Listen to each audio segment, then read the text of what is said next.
Design for Scale is almost a window into what projects in the real world look like.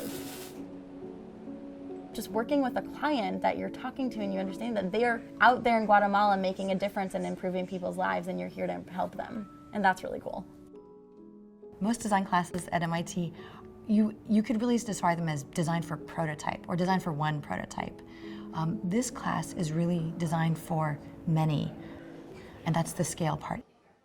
The bottom line is, with 3.5 billion people in need in the developing world, you need to be at scale to have an impact. And that was finally the thing that solved the problem. In Design for Scale, we team our students with entrepreneurs. The students become the consultants, the entrepreneurs become the clients.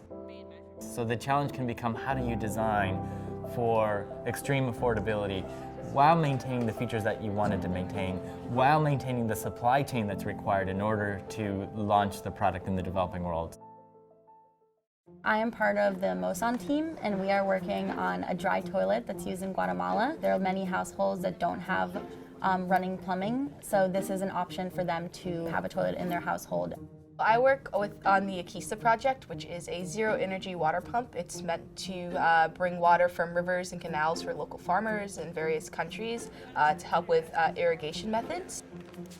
And what we've been doing thus far is trying to lower the costs of the overall production of the pump and reduce the complexity in terms of shipping and assembly. The big challenge is understanding the context. Here, if I design for the US, I have a context. I know what to expect. But if I'm designing something for Uganda, for example, I don't know the community very well. I may not know the local environment. A lot of the materials we get very easily here are not at all available there.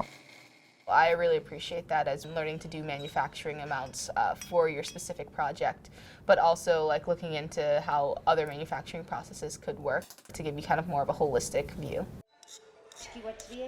A lot of students are really moved by doing things with social impact. That matters a lot to them. So they come to us and they say, I love engineering, I also really care about the world, and I want to use my powers for good. One of the missions of D-Lab, and Design for Scale for certain, is to have students become what we call global citizens.